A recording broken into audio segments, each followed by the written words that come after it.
Hello friends, 26 जून के news items देख लेते हैं। द हिंदू न्यूज़पेपर से ये 5 न्यूज आइटम्स पिकअप की गई है, इनको डिटेल में डिस्कस करेंगे। पहली न्यूज आइटम है hold world looking at India says Modi. तो ये यूएस की विजिट जो है प्राइम मिनिस्टर नरेंद्र मोदी की, उस कंटेक्स्ट में है। तो यहाँ पे इन्होंने अमेरिकन सीईओज के साथ मीटिंग की और यहाँ पे उन्होंने एक पॉइंट हाईलाइट की थी, वो ये थी रिगार्डिंग जीएसटी। तो ये सीईओज ने कहा कि ये जीएसटी का इम्पैक्ट कैसे रहेगा, उसके कंसर्न्स रेज किए। तो प्राइम मिनिस्टर ने पॉजिटिवली इसके बारे में कहा। वो कहा कि ये एक लैंडमार्क इनिशिएटिव है टैक्सेशन रिफॉर्म्स के लिए, और वो कह रहे हैं कि ये एक स्टडी का सब्जेक्ट हो सकता है यूएस बिजनेस स्कूल्स में, जीएसटी। तो ये पॉइंट उन्होंने रखी। और उन्होंने ये भी कहा कि इंडिया में काफी सारा पोटेंशियल है इन्वेस्टमेंट के लिए, और हमने काफी सारे इनिशिएटिव्स भी लिए गवर्नमेंट ने। इन्होंने कहा कि हमने अराउंड 7,000 रिफॉर्म मेजर्स लिए ताकि ease of doing business easily हो सके। फॉरेन इन्वेस्टमेंट अट्रैक्ट करने के लिए हमने ये स्टेप्स ऑलरेडी लिए हैं, वो भी उन्होंने हाईलाइट किए। वो कह रहे हमारा मानना है कि मिनिमम गवर्नमेंट होनी चाहिए, मैक्सिमम गवर्नेंस होना चाहिए, तो वो हम इम्प्लीमेंट करने के लिए सारे स्टेप्स ले रहे हैं। उन्होंने कहा स्पेसिफिकली एक एरिया को हाईलाइट किया, वो था टूरिज्म सेक्टर। तो टूरिज्म में इन्वेस्टमेंट आ सकता है through PPP model, public private partnership model. तो जो अराउंड 500 रेलवे स्टेशन है कंट्री में, उनके आसपास यहाँ पे होटल्स डेवलप किए जा सकते हैं थ्रू पीपीपी मॉडल। तो यहाँ पे काफी सारा ग्रोथ अपॉर्चुनिटी है, और यहाँ फॉरेन इन्वेस्टमेंट अट्रैक्ट करने के लिए ये उन्होंने एक पॉइंट रखी यहाँ। फिर अगला न्यूज आइटम है army has a rethink on it's सहायक सिस्टम। तो ये हमने पहले भी डिस्कस किया है। सहायक सिस्टम, इसको बडी सिस्टम भी कहते हैं, या आर्म्ड फोर्सेस में है इंडिया में। ये कॉलोनियल एरा सिस्टम है, सहायक और बडी सिस्टम। तो इसके अंदर एक सोल्जर अटैच्ड होता है ऑफिसर के साथ। तो ये जवान जो है ऑफिसर के साथ अटैच्ड होता है, तो उनके स्पेसिफिक फंक्शंस होते हैं कि वो मतलब जो ये ऑफिसर है उनको प्रोटेक्ट करने के लिए सारे स्टेप्स लेंगे, उनके वेपन्स मेंटेन करने के लिए सारे इक्विपमेंट्स ये उनको हेल्प करेंगे, और बाकी सारे रिस्पॉन्सिबिलिटीज फुलफिल करने में उनकी हेल्प करेंगे। तो अब ये वेग टर्मिनोलॉजी है, और ये कॉलोनियल एरा सहायक सिस्टम है। तो यहाँ पे इसको मिसयूज किया जाता है, और इन जवान्स को ये ऑफिसर्स, आर्मी ऑफिसर्स सर्वेंट्स की तरह यूज करते हैं। तो ये काफी टाइम से कंट्रोवर्शियल रहा है, और स्पेसिफिकली अभी हाईलाइटेड हो गया है, न्यूज में काफी आ रहा है, क्योंकि काफी सारे जवान्स ने इसके वीडियोस बना के इसको क्रिटिसाइज किया। तो इसीलिए काफी प्रोमिनेंटली न्यूज में रहा है। गवर्नमेंट का ये स्टेटमेंट था कि सहायक सिस्टम जरूरी है आर्म्ड फोर्सेस में, ये एसेंशियल सपोर्ट है ऑफिसर्स को। तो इनको वो जब उनको अपनी ड्यूटीज अटेंड करनी है तो उनको ये सपोर्ट चाहिए। पर अब आर्मी ने कहा है कि हम इसको एक्टिवली कंसिडर करें, मतलब वो कंसिडर कर रहे हैं कि इसको हम रिप्लेस करें। अगर हमको ऑफिसर्स को सच में असिस्टेंस की जरूरत है और इवन सर्वेंट्स की जरूरत है, तो उनको वही सिविलियन स्टाफ दिया जाए। तो ये जवान जो है ये आर्म्ड फोर्सेस डिफेंस सेक्टर के लिए वो ट्रेंड है और उस पर्पस के लिए रिक्रूटेड है, तो उनसे ये काम नहीं करवाया जा सकता। इसीलिए अगर ऐसी जरूरत है तो सिविलियन स्टाफ यहाँ पे रिक्रूट किया जा सकता है। तो इसके लिए वो स्टेप्स अब आर्मी लेगी, ये न्यूज है। फिर अगला न्यूज आइटम है forum set up to resist child marriage. तो ये जो थोड़े बच्चे हैं जिन्होंने चाइल्ड मैरिज रेजिस्ट की है, ये ओडिशा में ये बच्चे हैं। तो ओडिशा में काफी सारे चाइल्ड मैरिजेस के केसेस सामने आते हैं। तो यहाँ पे पेरेंटल सोसाइटल प्रेशर रेजिस्ट करके, मतलब पेरेंट्स का प्रेशर, सोसाइटी का प्रेशर रेजिस्ट करके उन्होंने अपना मैरिज रोका, क्योंकि उनकी मैरिज की जा रही थी बिफोर द लीगल एज। जो लीगल एज है मैरिज करने से के लिए, उससे पहले उनकी मैरिज की जा रही थी। तो इन्होंने ये फाइट किया है। तो उन बच्चों ने एक एनजीओ के साथ मिलकर और इवन यूनिसेफ के सपोर्ट के साथ यहाँ पे एक इनिशिएटिव लॉन्च किया है, जिसमें वो अपने लोकेलिटी की चाइल्ड मैरिजेस ट्रैक करेंगे, और जो ऐसी चाइल्ड मैरिजेस हो रही है तो वो पेरेंट्स को परसुएट करेंगे कि ये मैरिज प्रपोजल्स रिजेक्ट करें, क्योंकि उनके बच्चे अब लीगल एज के नहीं है शादी करने के लिए। और वो ये इंफॉर्मेशन जो है वो चाइल्ड डेवलपमेंट प्रोजेक्ट ऑफिसर जो वहां पे होंगे, जो गवर्नमेंट ऑफिशियल है डेजिग्नेटेड चाइल्ड मैरिज रोकने के लिए, उनको भी ये इन्फॉर्म करेंगे। तो ये एक इनिशिएटिव लिया गया है। फिर अगला न्यूज आइटम है NASA ISRO satellite at stake. तो ये निसार सैटेलाइट के बारे में है। NASA ISRO synthetic aperture radar. तो ये जो निसार सैटेलाइट है, ये दोनों नासा और इसरो जॉइंटली डेवलप कर रहे हैं। ये वर्ल्ड का मोस्ट एक्सपेंसिव अर्थ इमेजिंग सैटेलाइट माना जाता है। तो ये सैटेलाइट का पर्पस है कि ये ग्लोबल एनवायरमेंटल चेंज स्टडी करेंगे और नेचुरल डिजास्टर्स के ऊपर स्टडी करेंगे। तो यहाँ पे ये निसार सैटेलाइट का अब फियर है कि ये आगे प्रोजेक्ट जाएगा या नहीं, स्पेसिफिकली इन द कंटेक्स्ट के Indian prime minister Narendra Modi अब यूएस विजिट के लिए जा रहे हैं, क्योंकि यूएस प्रेसिडेंट डोनाल्ड ट्रम्प ने थोड़ा टाइम पहले ही पेरिस क्लाइमेट अग्रीमेंट से पीछे हट गए वो। तो इसको रैटिफाई किया गया था, ये अग्रीमेंट को रैटिफाई किया था former US president Barack Obama ने।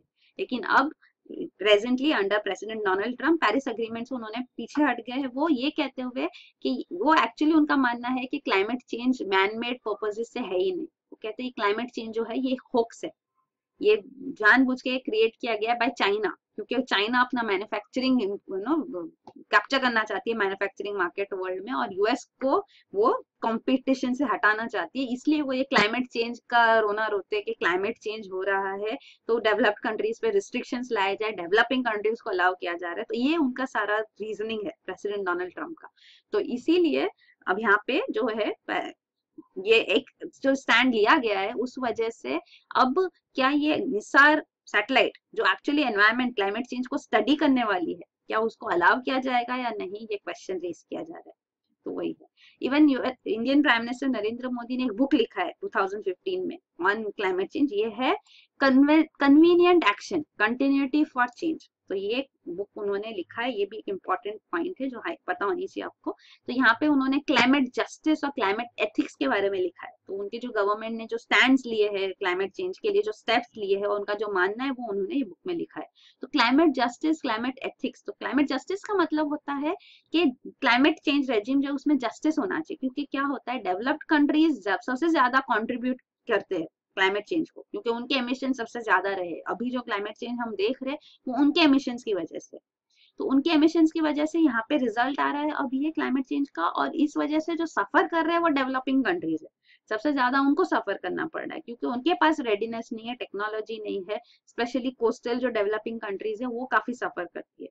तो इसीलिए ये पॉइंट यहाँ हाईलाइट किया जा रहा है। तो ये क्लाइमेट जस्टिस माना जाता है। तो डेवलपिंग कंट्रीज को सपोर्ट देना चाहिए और डेवलप कंट्रीज को ज्यादा कॉन्ट्रीब्यूट करना चाहिए, वो है डिफरेंशियल एक्शन जो कहा जाता है वो। तो ये फिर अगला न्यूज आइटम है before the colour fade away. तो ये टेक्सटाइल सेक्टर के बारे में है, specifically in the context of GST. तो जीएसटी इंप्लीमेंट होने के बाद ये सेक्टर में एक फियर है कि ये ड्यूटी ड्रॉबैक स्कीम जो इनके लिए है वो कैसे इंप्लीमेंट की जाएगी, तो एक कंसर्न है। तो ये ड्यूटी ड्रॉबैक स्कीम क्या होती है, जनरली इंप्लीमेंट की जाती है एक्सपोर्ट्स को प्रमोट करने के लिए। तो यहाँ पे गवर्नमेंट जो है, आप जब एक्सपोर्ट कर रहे हो, गुड्स मैन्युफैक्चर हो रहा है, तो उसके अंदर जो इनपुट रॉ मटेरियल वगैरह जो लग रहा है, अगर वो इम्पोर्ट किया जा रहा है तो उसके ऊपर इम्पोर्ट ड्यूटी पे करनी होती है। लेकिन वो यूज करके हम फिनिश्ड गुड जो बना रहे हैं वो एक्सपोर्ट अब किया जा रहा है।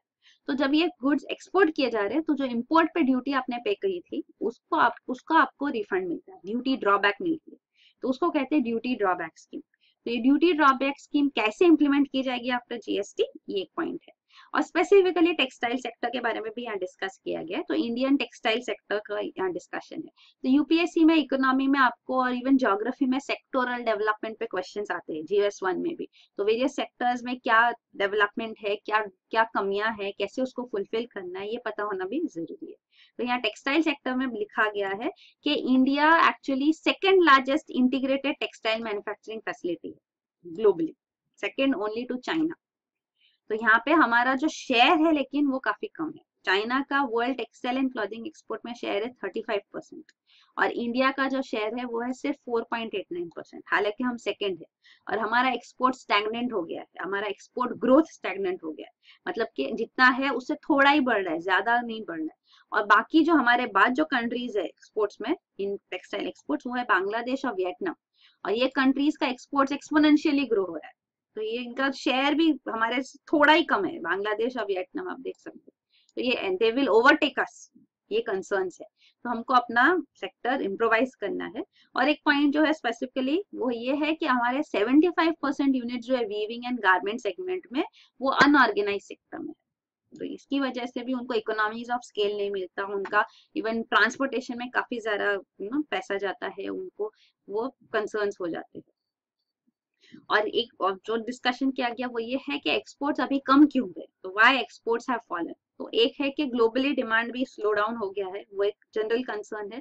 उसके अलावा इवन रूपी अप्रिशिएट हुआ है, तो रूपी अप्रिशिएशन की वजह से जो एक्सपोर्ट सेक्टर है उसको अफेक्ट होता है, तो ये एक कंसर्न है। प्लस तीसरा, जैसे हमने अभी डिस्कस किया कि मेजॉरिटी अनऑर्गेनाइज सेक्टर में है, तो वहां पे उनको फंक्शनिंग करना उनके लिए डिफिकल्ट हो जाता है।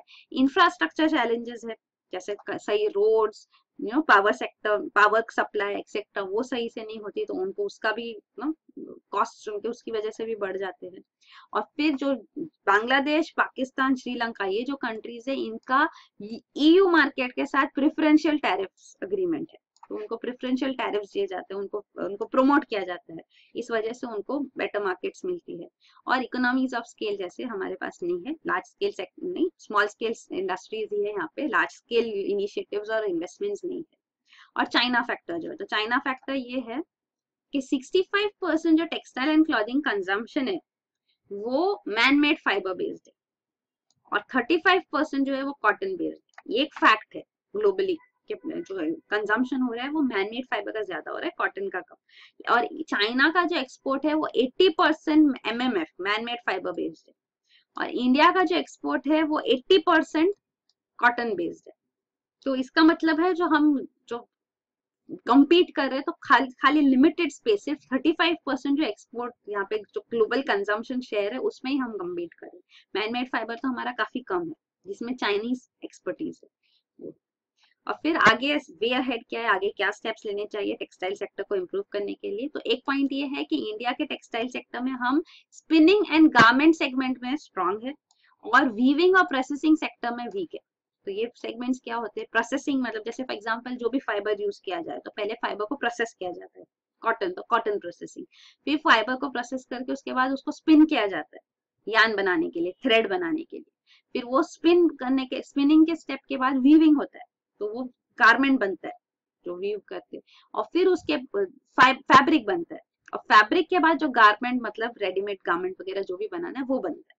तो वो स्टेप्स होते हैं। तो इंडिया में स्पिनिंग गारमेंट सेक्टर स्ट्रांग है और वीविंग और प्रोसेसिंग सेक्टर वीक है। तो ऑफकोर्स हमारे वीक लिंक्स पे हमको वर्क करना है और स्ट्रॉन्ग पॉइंट्स पे हमको उसको कैपिटलाइज करना है, उसका और बेनिफिट लेना है। तो इसके लिए हम फैब्रिक मैन्युफैक्चरिंग के हब बन सकते हैं, हम दूसरी कंट्रीज को भी फैब्रिक सोर्स कर सकते हैं कि हमसे वो फैब्रिक खरीदे जो वीव किया है हमने, और वीविंग के बाद उसको फिर वो अपना गारमेंट बनाए, और लेटर हम गारमेंट सेगमेंट को भी ओवरटेक कर सकते हैं।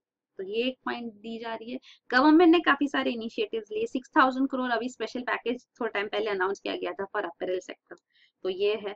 फिर इवन पावर लूम सेक्टर के लिए भी कॉम्प्रिहेंसिव स्कीम्स अनाउंस की गई है, तो गवर्नमेंट की भी स्कीम्स अवेलेबल है। प्लस और एक सजेशन है कि large scale high technology processing units बनानी चाहिए ताकि हम इकोनॉमीज ऑफ स्केल का भी फायदा ले सके, तो वो हमको चीपर भी रहेगा और हमको ज्यादा प्रॉफिट होगा। तो ये पॉइंट्स रखी गई है। तो यही है न्यूज आइटम्स। Thank you.